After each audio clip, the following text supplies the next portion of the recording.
ایک سورہ فاتحہ کی التماس مرحوم سید شوکت علی ابن سید عظمت علی صاحب کی ضرور کریے.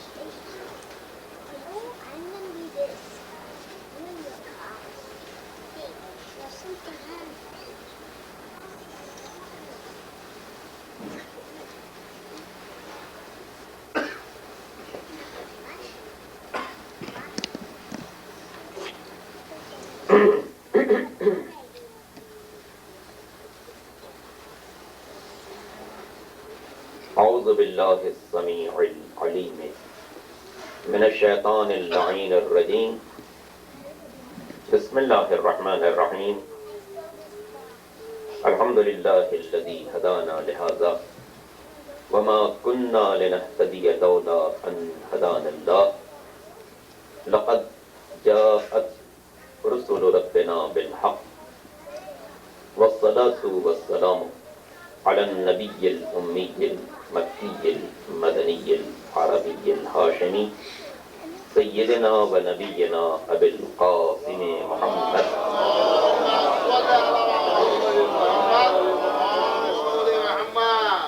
وآله الطيبين الطاهرين المحسومين المظلومين الغر الميامين الذين أذهب الله عنهم الرجس وطهرهم تطهيرا.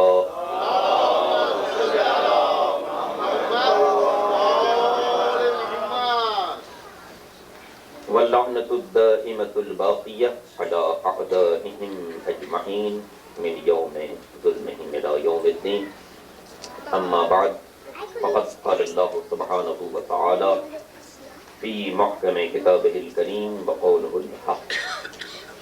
بسم الله الرحمن الرحيم. كيف تكفرون بالله وكنتم أمواتا فأحياكم ثم يميتكم ثم يحييكم ثم إليه ترجعون. درود پڑھ لیجیے.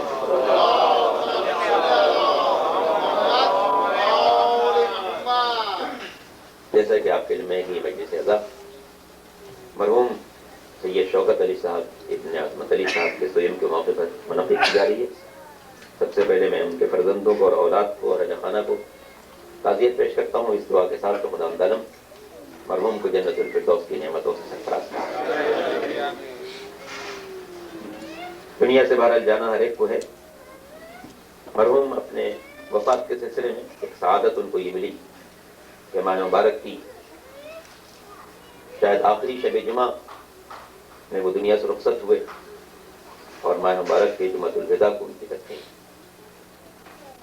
اور ان دونوں وقتوں کے لیے شب جمعہ اور روز جمعہ کے لیے جو فضیلتیں وارد ہیں ہماری دعا ہے کہ خدا عالم انہیں ان کی تمام برکتوں سے سرفراز کرے اور آخرت میں اعلیٰ مراتب عطا کرے.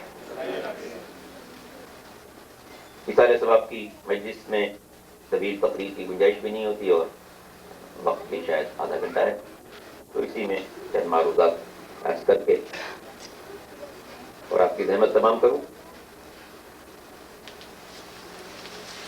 سورہ مبارکہ بقرہ کی آیت نمبر 28 اس کی تلاوت کی سعادت حاصل کی گئی. ارشاد قدرت ہے کیف تکفرون باللہ، کیسے تم انکار کر سکتے ہو اللہ. وکنتم امواتا فاحیاکم، جبکہ صورتحال یہ ہے کہ تم بے جان تھے اسی نے زندگی دی. ثم یمیتکم، پھر وہی تم کو موت دے گا. ثم الیہ ترجعون، اور اس کے بعد اسی کی بارگاہ میں تمہاری واپسی ہوگی. تو یہ 4 مرحلے، تم بے جان تھے، میں جاندار بنایا زمین پر، زندگی دی، پھر موت دیں گے اور موت کے بعد دوبارہ پھر اٹھا دیں. عام طور پر ان میں سے جو 3 مرحلے ہیں ان پر سب یقین رکھتے ہیں، لیکن ہو سکتا ہے نہیں، میں بھی اور میں بھی نوٹ. عقیدے کے طور پر گن لیں گے کہ ہمارے عقائد جو ہیں وہ توحید، عدل، نبوت، امامت، قیامت. لیکن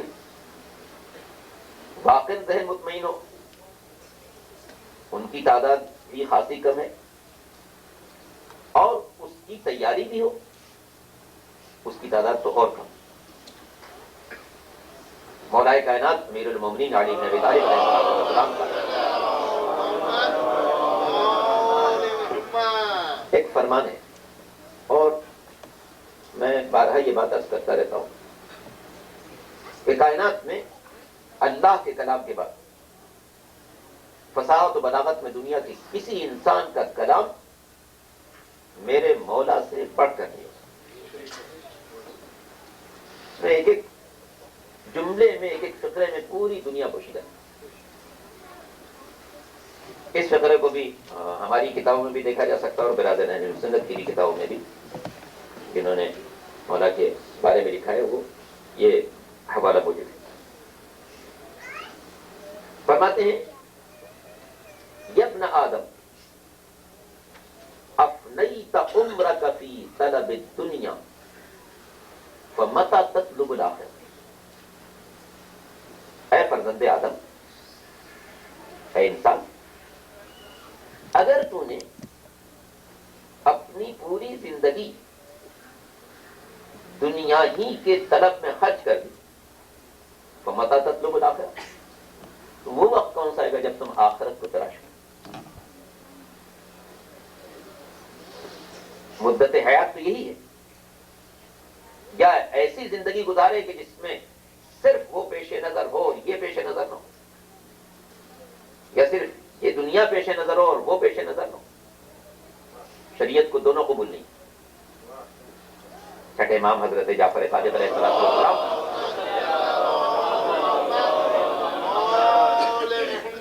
بہت مشہور فرمان گرامی کہ لیس منا من ترک دنیاہ لآخرتہ ولا من ترک آخرتہ لدنیا بل منا من اخذ من ھذا ومن ھذا.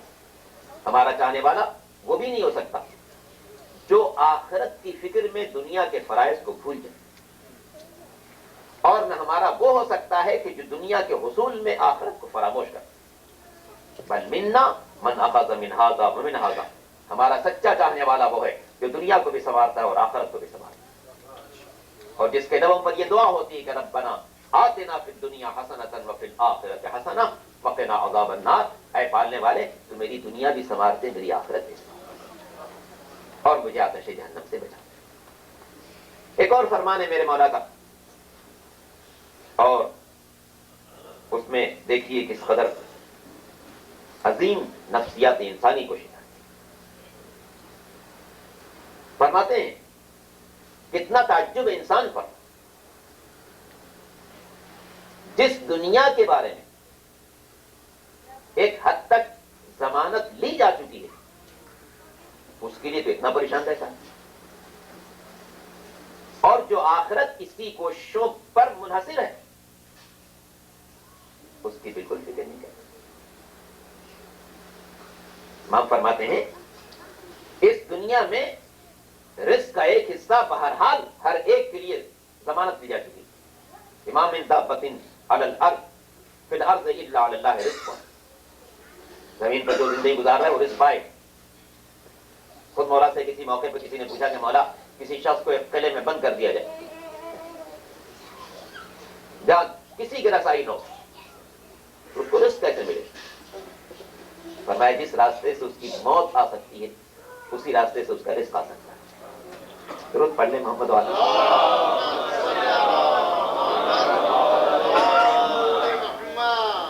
بتانا یہ بھی تھا کہ اللہ نے دونوں باتیں اپنے ہاتھ میں رکھی.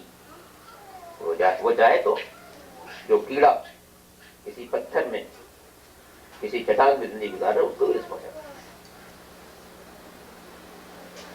تو فرماتے ہیں کہ جس آخرت کی ایک حد تک ذمہ داری اللہ کی طرف سے لی جا چکی اس کے بارے میں بھی انسان اتنا پریشان, ساری تگو دو اسی کے, اور وہ آخرت جس کے لیے طے ہے کہ صرف اتنا ہی ملے گا جتنے اس نے کوشش کی. وَلَيْسَ لِلْإِنسَانِ إِلَّا مَا سَعَىٰ. روز محشر انسان کو صرف اتنا ہی ملے گا جتنی اس نے کوشش کی. اب خود اپنی کوشش کا جائزہ لے لے, میں نے کتنی کوشش کی وہاں. اب ان دو فرمانوں کو مولا کی ملا کر پڑھی. ایک میں یہ بات کہ دنیا کے لیے ایک حد تک ضمانت دی گئی ہے، پھر بھی اتنے پریشان.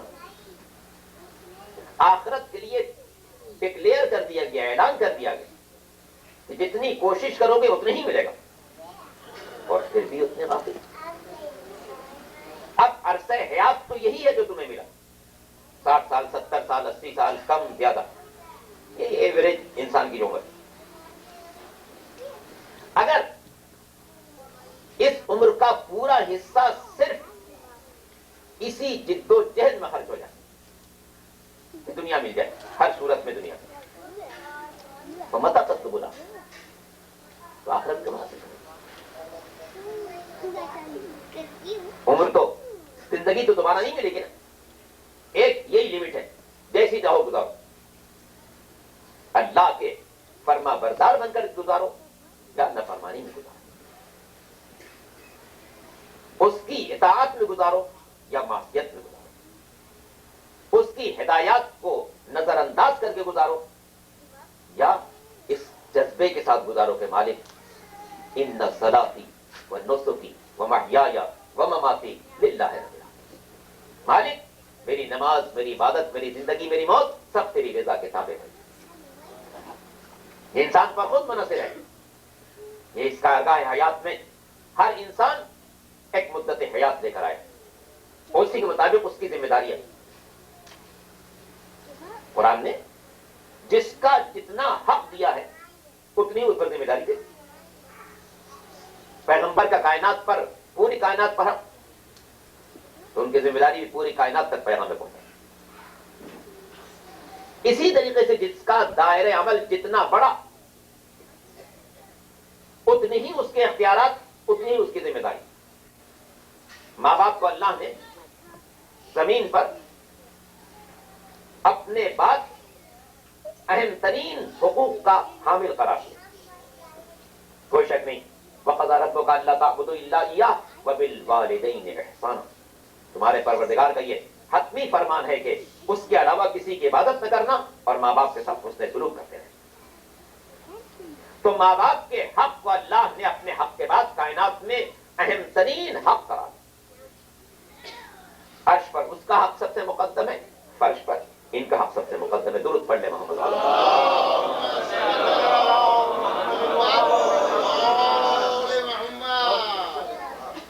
اور جس کا حق جتنا بلند، ذمہ داری بھی اتنی زیادہ.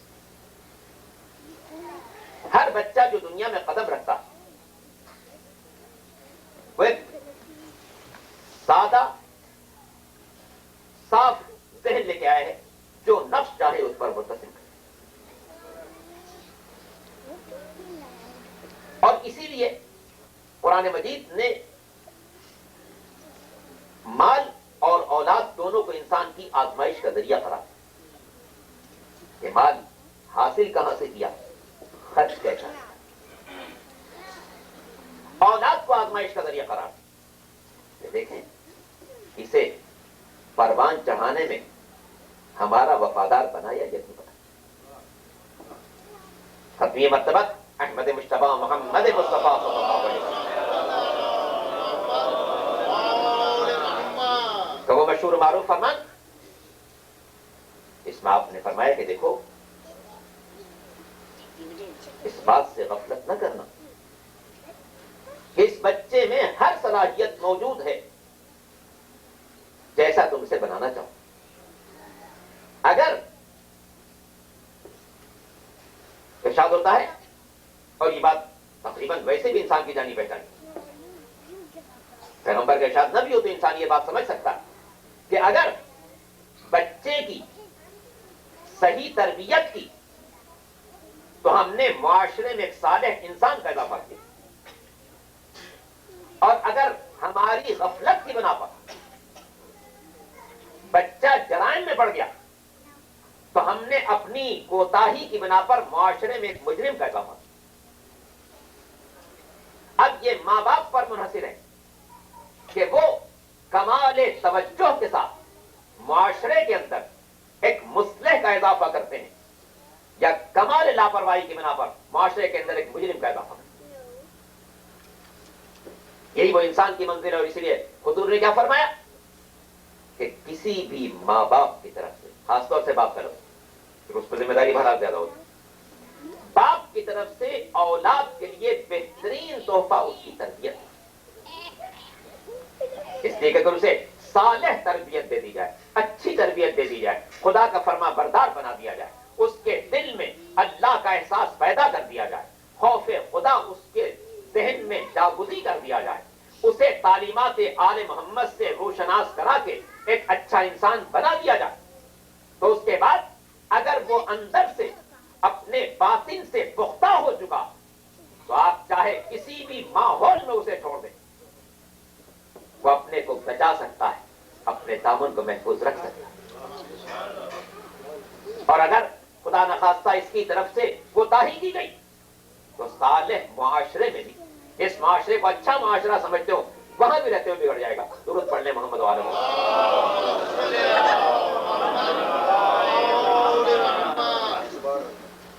یہ انسان پر منحصر ہے کہ وہ رب کی بارگاہ میں حاضری سے پہلے اس بات کو محسوس کر لے کہ میں نے زندگی کے فرائض کو کتنا ادا کیا، میرے مالک کا جو حق تھا میں نے اس کو کتنا ادا کیا، میری اولاد کا جو حق تھا اس کو کتنا ادا کیا، میرے پڑوسی کا جو حق تھا کتنا ادا کیا، میرے ساتھیوں کا جو حق تھا کتنا ادا کیا، میرے جاننے والوں کا جو حق تھا کتنا ادا کیا۔ امام چہارم حضرت زین العابدین علیہ الصلوۃ والسلام کا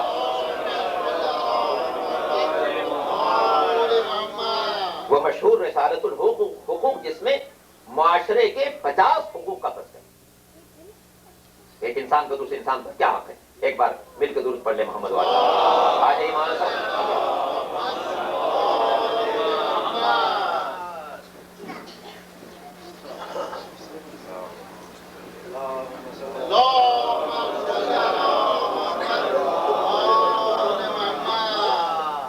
تو اس رسالۃ الحقوق میں 50 قسم کے حقوق کا تذکرہ، باپ کا بیٹے پر کیا حق ہے، بیٹے کا باپ پر کیا حق ہے، شوہر کا زوجہ پر کیا حق ہے، زوجہ کا شوہر پر کیا حق ہے، ساتھی کا ساتھی پر کیا حق ہے، دوست کا دوست پر کیا حق ہے، شاگرد کا استاد پر کیا حق ہے، استاد کا شاگرد پر کیا حق ہے، حاکم کا محکوم پر کیا حق ہے، محکوم کا حاکم پر کیا حق ہے، عالم کا عام انسانوں پر کیا حق ہے، عام انسانوں کا عالم پر کیا حق ہے۔ اسی طریقے سے معاشرے میں جتنے قسمیں انسانوں کی ہو سکتی سب کا امام نے تذکرہ کیا، اور اس کے بعد کہا کہ دیکھو تمہارے اعضاء و جوارے کی بھی کچھ حقوق، ان آنکھوں کا تم پر کچھ حق ہے، اس زبان کا تم پر کچھ حق ہے، اس سماعت کا تم پر کچھ حق ہے، اس ہاتھ کا تم پر کچھ حق ہے، ان پیروں کا تم پر کچھ حق ہے۔ امام فرماتے کہ ایسا نہ ہو کہ تم ان حقوق کو ادا کیے بغیر رب کی بارگاہ میں پہنچ جاؤ اور وہاں تمہارے اعضاء تمہارے خلاف شکایت کریں۔ تو یہ سب قرآن کے الفاظ ہیں کہ یوم تشہد ارجلہم وایدیہم، اس دن کو پیش نظر رکھنا جس دن انسان کے اعضاء و جوارے خود اس کے خلاف گواہی دیں۔ آنکھ شکوہ کرے گی پالنے والے، تو نے اس لیے دیا تھا کہ اس سے کائنات کو دیکھے اور تیری معرفت حاصل کرے اور اپنے صحیح کام لے، مگر اس نے اس کو غلط جگہوں پر استعمال کیا۔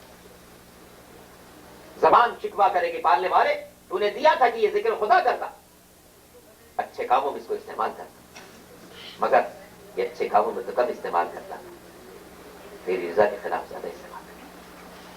اسی طریقے سے تمام اعضاء و جوارے رب کی بارگاہ میں انسان کا شکوہ کرتے، اور اس کے بعد مالک دو جہاں بندے سے پوچھے گا، اے بندے کیا یہ شکوہ صحیح ہے، کیا یہ شکوہ صحیح ہے؟ پھر کہے گا ہاں، ایک فقرہ اور آئے گا، الم یاتکم نذیر، کوئی پیغام ہمارا نہیں پہنچا،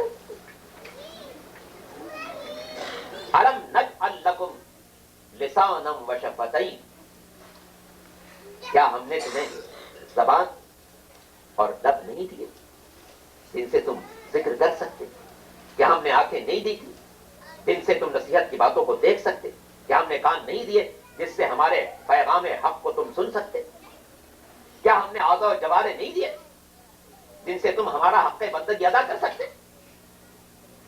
یوم لا ينفع مال ولا بنون الا من اتى الله بقلب سلیم، قرآن کہتا ہے اس دن کو یاد رکھنا جس دن دنیا کی کوئی چیز فائدہ نہیں دے گی، ہاں وہ دن تمہارے ساتھ ہوگا جس نے ایمان کی شمع کو اپنے اندر روشن کر رکھا ہو، اور وہ قلب جو گناہوں سے پاک و صاف رہا ہو. درود پڑھ لے محمد.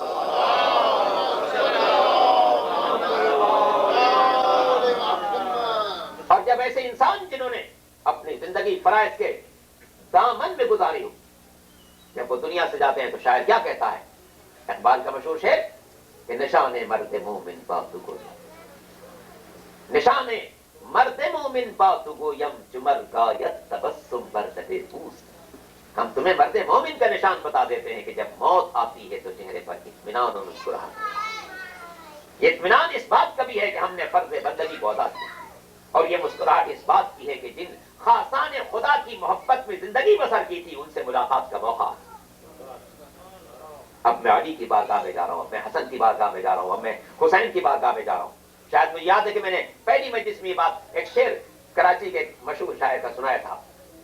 بات آ گئی ہے، اس نے کہا تھا کہ سوچو کہاں جا رہے ہو.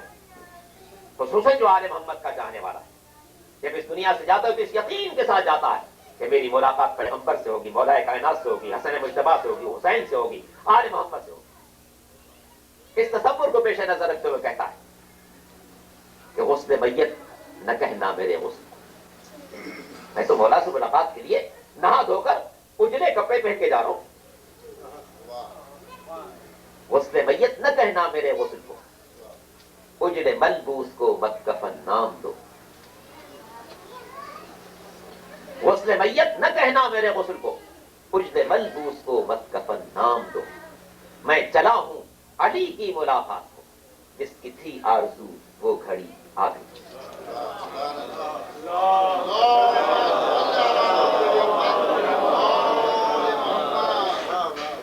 اور یہ احساس موت کی ہر منزل کو آتا ہے. جیسے جیسے یہ احساس پروان چڑھتا ہے کہ میں اس ڈانکری سے گزر گیا، پھر ان کی بارگاہ میں پہنچا کہ جن کے صدقے میں کائنات پیدا ہو. اور اسی لیے آپ کربلا کی تاریخ میں یہ بات پڑھتے ہیں کہ امام کا جو مجاہد بھی گیا وہ ہنستا ہوا مسکراتا ہوا خوشی کے ساتھ، چہرے پر ایک تبسم ہے، ایک اطمینان ہے. حتیٰ کہ کسی کو ٹوک بھی دیا گیا کہ آج اتنے کیسے خوش نظر آ رہے. تو جواب یہ کہ آج سے زیادہ خوشی کا دن کون سا ہوگا کہ ابھی نواسے کی بارگاہ میں تلوار چلے گی تو نانا کی بارگاہ میں پہنچ جائے. انہی لوگوں کے لیے تو شاعر نے کہا کہ پیچھے رہے نماز میں آگے جہاد. خدمت رسول میں پہنچنے کے لیے سب مشتاق ہیں، اور دنیا کی یہ واحد جماعت ہے، دنیا کا یہ واحد گروہ ہے. سرکار سید الشہداء کے واحد ساتھی ہیں جن سے امام کہہ رہے تھے کہ تم جاؤ، اور وہ جانے پر ہمارا. اس لیے امام نے خود فرمایا ما ارا اصحابا مثل اصحابی، مجھے اپنے جیسے ساتھی کسی کے نہیں ملے. نہ نانا رسول خدا کو ایسے ساتھی ملے، نہ بابا علی مرتضیٰ کو ایسے ساتھی ملے، نہ بھائی حسن مجتبیٰ کو ایسے ساتھی. شب عاشور امام نے اپنے ان تمام ساتھیوں کے سامنے پوری کیفیت کو پیش کر دی اور کہا لوگوں میں تمہیں راستے میں بتاتا رہا ہوں کہ میں حکومت حاصل نہیں نکلا کرنے کے لیے نہیں نکلا ہوں، میں کسی غلط اقدام کے لیے نہیں نکلا ہوں، اور نہ میں نے تمہیں کسی کو کوئی تما دی ہے، کوئی بیجا امید دلا. اب دیکھو کل کا دن جو شروع ہوگا وہ تیر و سنا کے ساتھ شروع ہوگا، وہ نیزہ و تلواروں کے ساتھ شروع ہوگا. دیکھو ان دشمنوں کو صرف میرے سر کی طرف، انہیں سے میرا سر مل جائے تو پھر تم سے انہیں کوئی سروکار نہیں. اور اے میرے دوستو، اے میرے ساتھیوں، میں تم سب کو پوری اجازت دیتا ہوں کہ تم میں سے جو بھی جانا چاہے وہ چلا جائے. میں کسی سے کوئی شکوہ نہیں کرتا. میں روز محشر اپنے نانا سے تمہاری شکایت نہیں کروں گا، میں تمہیں خود اجازت دے رہا ہوں. اور دیکھو اگر روشنی میں جاتے ہوئے شرمندگی محسوس ہوتی ہے تو میں چراغ گل کیے دیتا ہوں تاکہ تم رات کی تاریکی میں جہاں چاہو چلے جاؤ. اور دیکھو اگر جاؤ تو اتنی دور چلے جانا کہ جب میں کل حل من ناصر ینصرنا کی آواز بلند کروں تو تمہارے کانوں تک میری آواز نہ پہنچے۔ اللہ اکبر۔ راوی بیان کرتا ہے کہ امام نے جیسی خطبہ ختم کیا، ایک ایک مجاہد اٹھا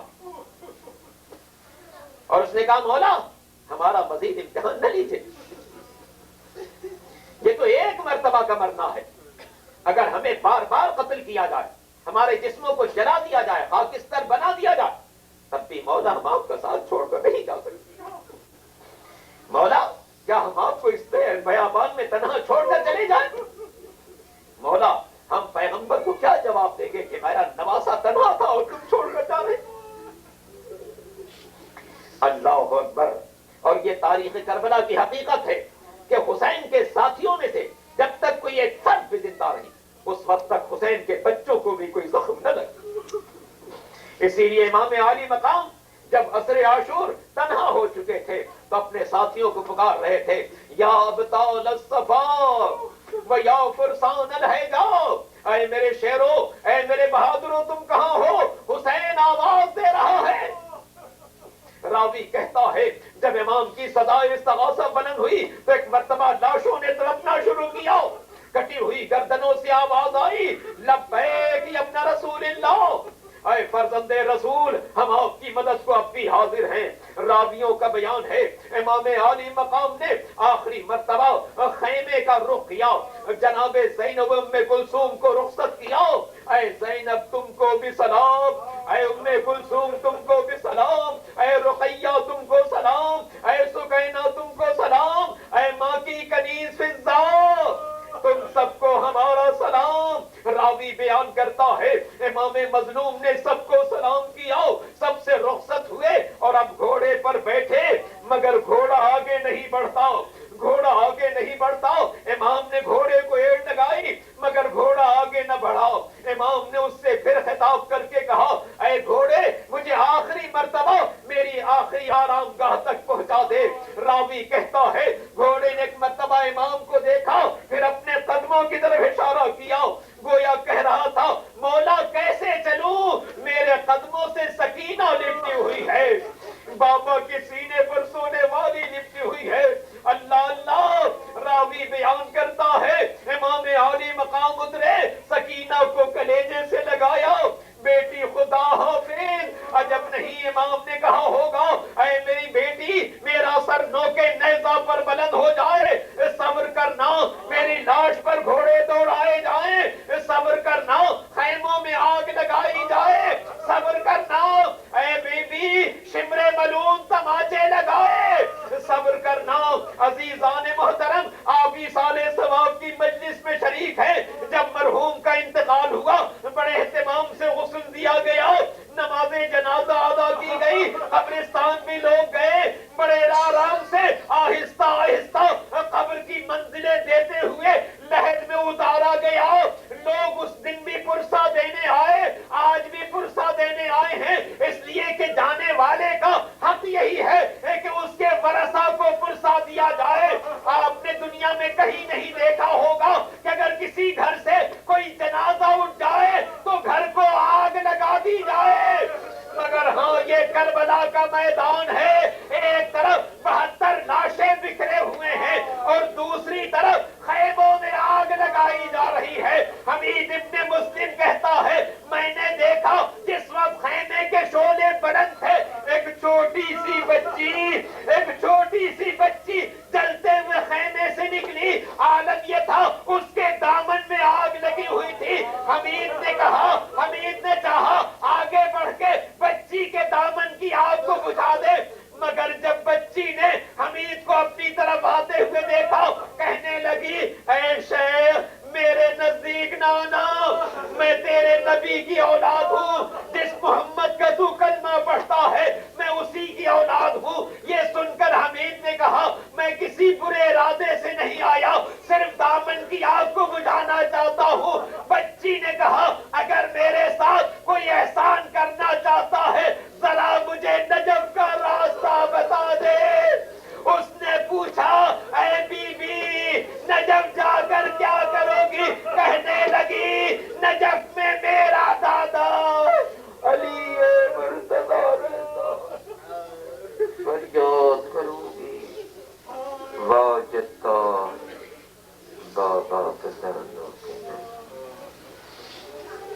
وَسَيَعْلَمُ الَّذِينَ ظَلَمُوا أَيَّ مُنقَلَبٍ يَنقَلِبُونَ۔ خداوندہ ہماری اس مجلس عزا کو اپنی بارگاہ میں قبول فرما، اس کا اجر و ثواب مرحوم سید شوکت علی ابن عظمت علی کی روح کو عطا فرما، مرحوم کی قبر پر اپنی رحمتوں کا نزول فرما، مرحوم کی اولاد کو، عز و اقارب کو، اہل خاندان کو صبر جمیل کرامت فرما، پالنے والے ہم سب کے گناہوں کو معاف فرما، ہم سب کو محمد و آل محمد کے اسوہ حسنہ پر چلتے رہنے کی توفیق عطا فرما۔ مومنین کرام سے سورہ مبارک فاتحہ کی سماعت سے مرحوم سید شوکت علی ابن سید عظمت علی کی روح کے ایثار ثواب۔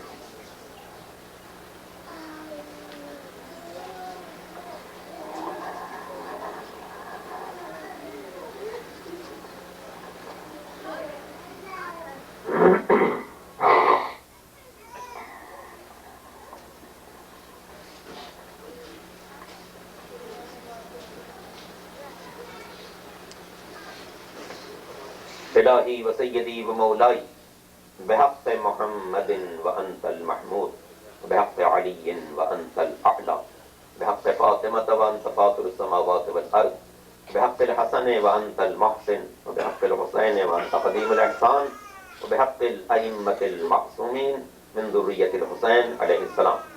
خداوندہ اس مجلس عزا کا اجر و ثواب مرحوم سید شوکت علی کی روح کو عطا فرما، مرحوم نے دنیا میں جتنے کار خیر انجام دیے قیامت میں ان کا بہترین اجر و ثواب عطا فرما، انہیں جنت الفردوس کی نعمتوں سے سرفراز فرما، ان کے اہل خاندان کو، اولاد کو، تمام پسماندگان کو صبر جمیل کرامت فرما، مرحوم کو جوار حضرت سید الشہداء میں جگہ عطا فرما اور روز قیامت محمد و آل محمد کی شفاعت نصیب فرما۔ ربنا تقبل منا انک انت السمیع العلیم۔